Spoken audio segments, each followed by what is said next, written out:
목회를 하는 동안에 별별 일들을 많이 경험하잖아요. 목회 초년병 시절에 작은 교회를 담임할 때, 전도사로 심부할 때입니다. 그 마을에 정말 술이 아니면은 살 수 없는 권 선생이라고 계셨습니다. 1년 내내 술에 빠져 있습니다. 그러던 그가 어느 날 주일 3부 예배에 참석하게 됐습니다. 그냥 올 수가 있겠습니까? 약간 아리한 기분으로.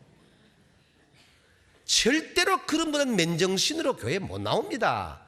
한 잔 걸쳐야 술 힘을 빌려서, 저야 여러분이야 성령 힘을 따라서 알지만 그분은 술 힘을 빌려서 하는 사람이라, 술 힘을 빌려서 예배당에 나와서 뒷의자에 앉아 있었습니다.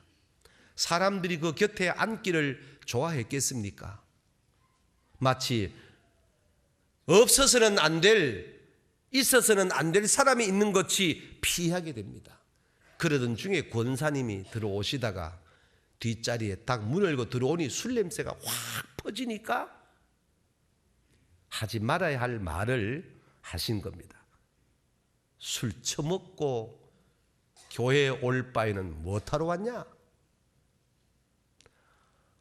여러분, 술 마셔본 분은 아시지만은 아무리 만취가 돼도 내가 그럴 정도면은 들을 말 다 듣습니다. 남편이 한 잔 걸쳐서 집에 와서 막 소리할 때에 그거 술 취했다고 함부로 말하다가는 이혼 사유가 됩니다. 다 듣습니다. 그 다음날 주일날 이 친구 교회에 없습니다. 안 보입니다. 당연히 제가 찾아갔죠. 가니까 지금 제가 말씀드린 이야기를 들려주는 겁니다. 저는 앞에 있으니까 못 들었지만 이 친구 듣고, 나는 술을 못 끊는다. 어이 전도사야, 술을 못 끊는데 어떡하노? 교회는 가고 싶고 술은 못 끊고 술 처먹고 교회 오지 말한다. 안 간다. 제가 붙들고 한마디 했습니다. 얘기 줄이고, 내가 볼 때는 예배당 안에서 권 선생이 술 냄새 낸 것은 최고의 향기다. 아멘 좀 하소.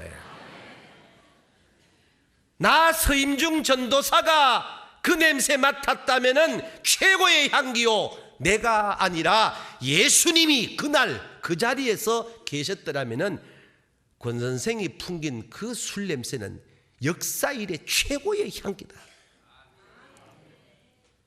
아멘.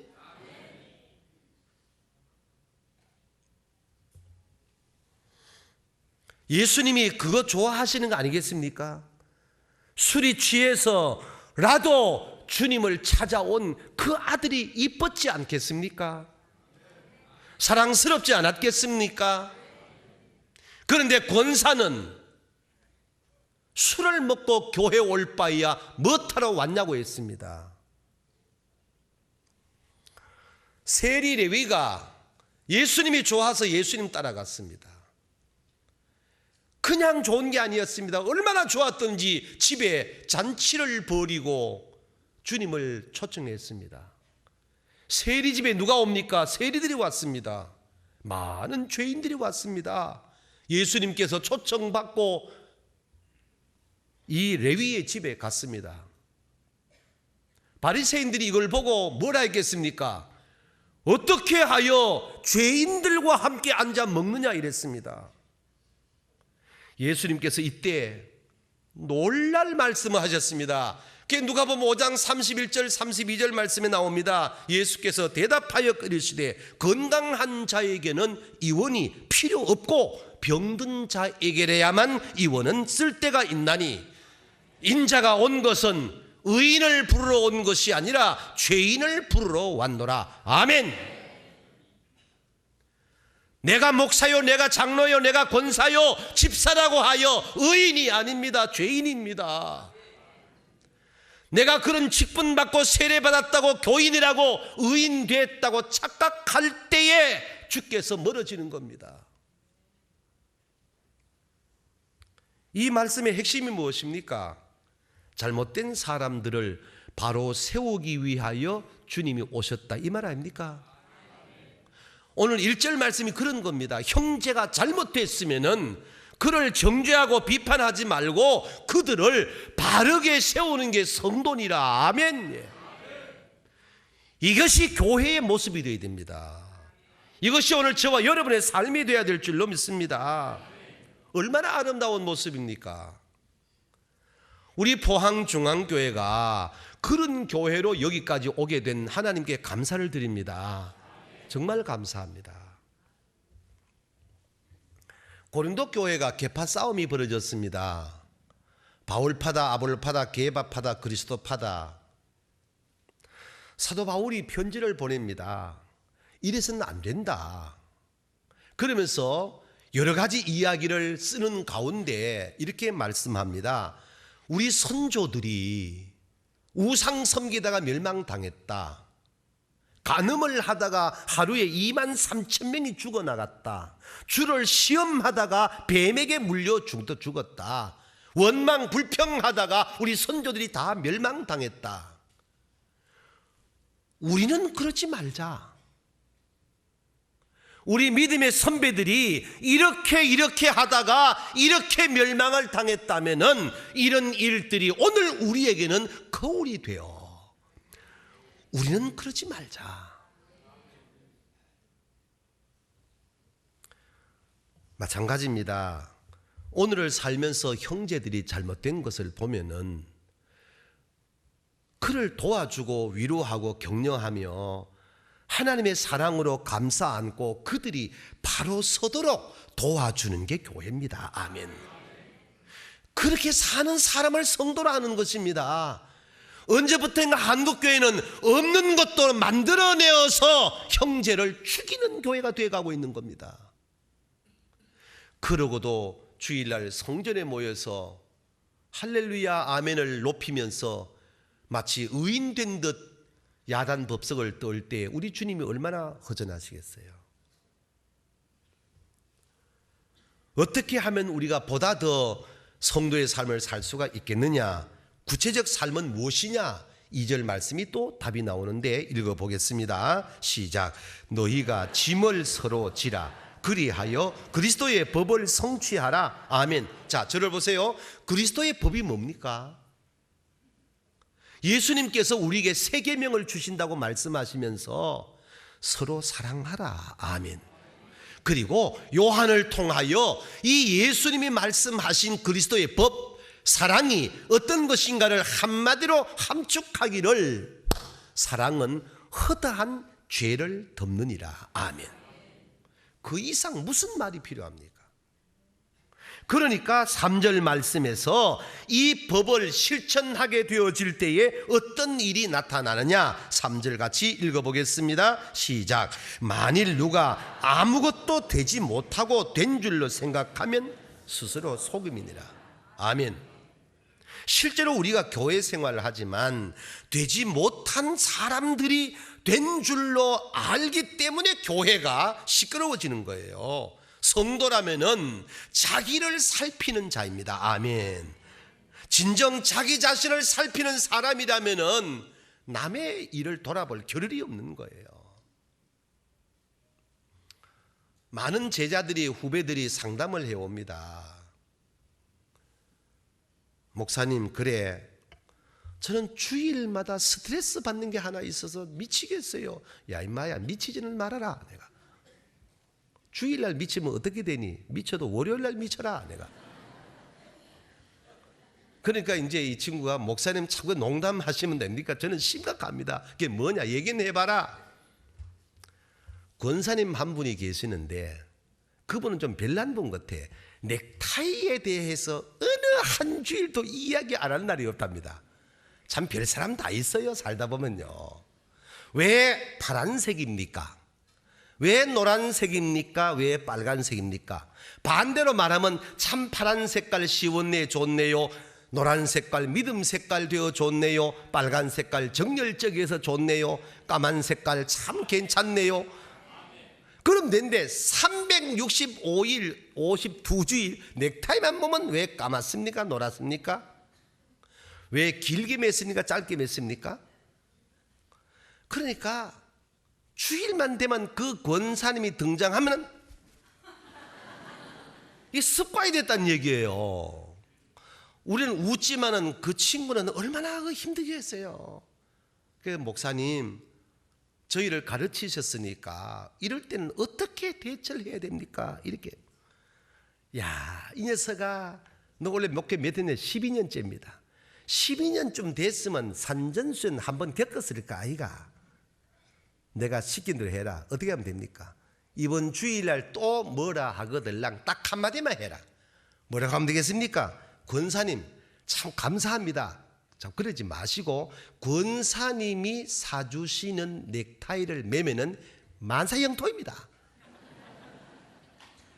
다음 주일날 넥타이 하나 선물해 주소. 이렇게 얘기를 해라 이랬습니다. 그러니까 이 친구 하는 말이 재밌어요. 안 사줄 겁니다. 야, 이 자식아, 안 사주고 사주고는 네가 권사님이가 권사님 마음을 네가 어떻게 아니? 그래, 그냥 해보라니까. 사주든 안 사주든. 알겠습니다. 전화 왔습니다. 주일 지내고 어디 됐나? 했습니다. 뭐라 하도 아무 소리 안 합니다. 두고 봐라. 이번 주일날 절대로 넥타이 얘기 안 한다. 할 일이 없다. 하거들랑 또 얘기해라. 하나만 사주소. 이게 4년 전 얘기인데 아직까지 넥타이 얘기 안 한대요.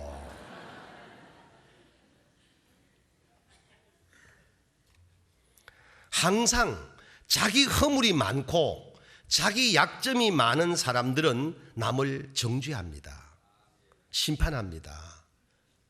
정말 허물이 많은 사람, 남들이 볼 때에 참 왜 저럴까 이런 대상이 되는 사람일수록 말이 많은 거예요. 정말 인격적으로 신앙적으로 갖춘 분들은 남의 허물이 보이지 않아요. 그래서 사도 바울이 말한 겁니다. 자기 자신이 허물이 많은데 다른 사람을 세우지를 못하고 자꾸 비판하면은 뭐라고? 스스로 속임이니라 이랬단 말이에요. 그러니까 남의 말을 자주 하고 남을 비판하고 자기는 완벽한 것이 남을 자꾸 지적하고 이야기하는 사람은 착각하고 있다, 이 뜻이란 말입니다. 요 대목에서 인사 시간에 돌아왔습니다. 앞뒤 좌우로 착각하지 마소. 예.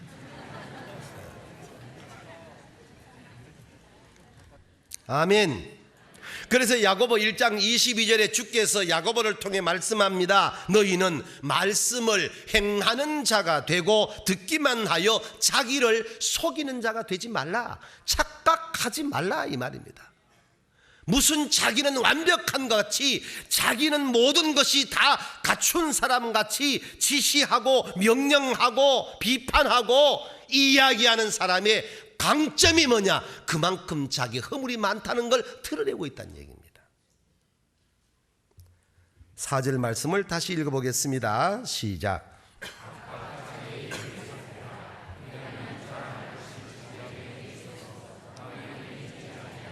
아멘. 이 말씀은 성도는 따라합시다. 자긍심은 가지라. 그러나 자만심은 버리라.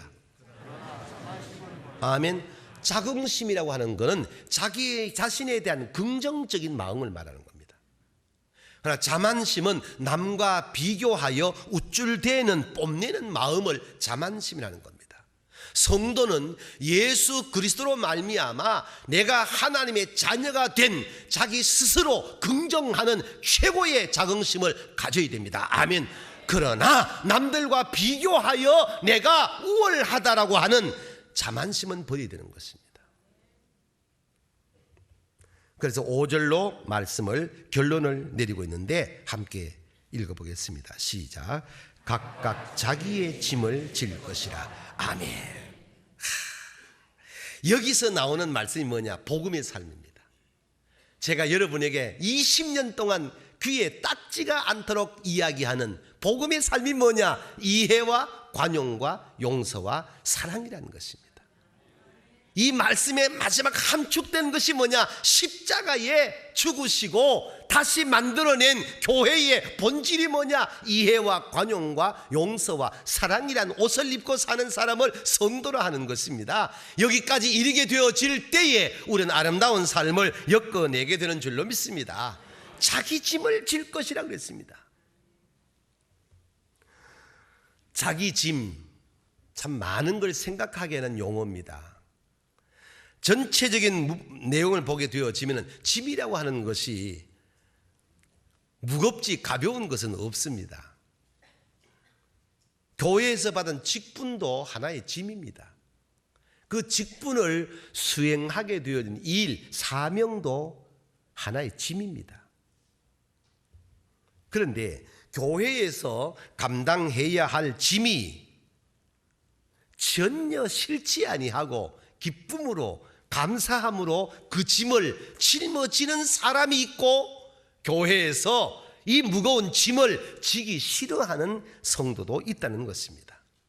그럼 교회에서 직분이나 그 직분에 따르는 직무 수행에 사명을 감당하려고 할 때에 돈 들어야 되지요, 시간 들어야 되지요, 육체적 노동도 들어야 되지요, 이런 것 저런 것 뒤따라야 되지요. 짐이란 말입니다. 이 짐을 즐겁게 지는 비법이 어디 있냐? 마태복음 11장 28절에 기록되어 있잖아요. 수고하고 무거운 짐진 자들아 다 내게로 오라. 내가 너희를 쉬게 하리라. 내가 너에게 짊어지워 주는 짐은 가볍고 무겁지 아니하다고 했단 말이에요. 짐이 무겁지 않은 게 어디 있습니까? 모든 짐은 다 힘든 겁니다. 짐을 진다는 건 쉬운 얘기 아닙니다. 그런데 이 말씀의 비밀이 뭡니까? 주님이 지워주시는 짐은 무겁지 않다는 것입니다. 이 마음을 가지고 사역하는 게 행복이라는 것입니다. 아멘. 예컨대 짐이 교회에서 무거운 사람의 공통점이 뭡니까? 예배당 건축한다고 하면은 건축 헌금을 해야 되기 때문에 교회를 일단 옮겨버립니다. 다 준공하고 헌당하면 다시 돌아옵니다. 짐을 지기 어렵다는 얘기입니다. 저 인도네시아에 예배당 하나 건축해야 됩니다. 선교 헌금도 해야 되는구나. 이건 짐입니다. 그래서 아무리 선교비 얘기해도 그때는 고개를 다 숙여버리고 들을 사람은 들으라, 나는 안 듣는다 하고 다 끝난 다음에는 고개를 드는 경우도 똑같은 얘기입니다. 우리 찬양대원들, 관현악단들 이 사역하는 게 보통 짐이겠습니까? 이 보통 짐이 아닙니다. 그러나 찬양대가 하기 싫고 관현악이 싫고 주방 봉사가 싫고 엘리몰 여러 우리 교회에 22개 여러 기관에 모든 기관 부서마다 헌신하고 봉사하는 게 쉬운 일이 아닙니다. 시간 들여야 됩니다. 노동 들여야 됩니다. 물질 따라야 되는 것입니다.